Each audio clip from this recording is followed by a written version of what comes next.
Salut les sondiers, une petite vidéo très courte pour faire suite à notre podcast Les sondiers numéro 59 sur le numérique. Petite chose que j'avais pas eu le temps de dire et qui peut avoir son importance et qui fait un peu écho à l'autre vidéo sur le lobage de câbles dont je vous avais fait une petite explication et pour lequel j'avais fait des spires un peu courtes et qui pourraient créer des confusions. Alors en numérique, et c'est donc spécifique au numérique, que ce soit en câble MIDI, que ce soit en optique, par exemple, ou que ce soit en cinch, mais pour passer du numérique, il y a une chose qu'il faut tenir compte, et qui n'existe pas en analogique, c'est que, vous le savez tous, le numérique c'est des 1 et des 0.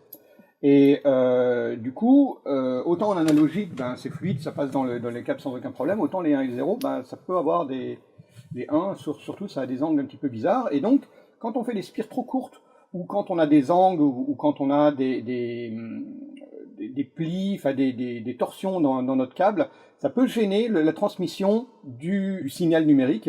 Et comme je le montre un petit peu dans cette petite animation, si vous avez une spire qui n'est pas trop serrée, à ce moment-là, les 1 et les 0, ils passent parfaitement dans le câble, et là, il n'y a absolument aucun problème.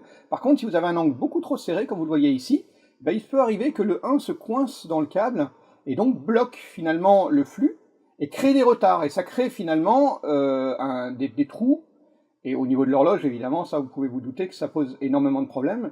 Et alors le pire qui puisse vous arriver, c'est même carrément que le 1 se coince carrément et soit poussé par les autres, et que des zéros passent devant, parce que les zéros sont ronds, et donc du coup ils peuvent basculer et passer devant. Et là ça vous change la valeur, et évidemment, c'est pas bon du tout, puisque vous allez vous retrouver avec des artefacts et des informations qui sont erronées. Donc, si vous avez des tics ou des signals qui sont un petit peu tordus alors que vous pensez que vous êtes en numérique et que ça devrait fonctionner correctement, je vous engage à vérifier, aller prendre une lampe de poche, aller regarder derrière vos appareils s'il n'y a pas un câble un petit peu tordu, s'il n'y a pas un meuble qui a coincé le câble et qui pourrait créer un petit peu des altérations dans le signal. Alors, je rappelle que c'est uniquement pour le numérique. Si vous transférez votre signal en analogique, il n'y a aucun problème. Mais en numérique, il faut y faire attention. Allez, prochaine émission des sondiers, comme d'habitude, 2 fois par mois. Toutes les adresses, tous les détails sont en dessous. Vous continuez, vous abonnez pas, vous faites comme vous voulez.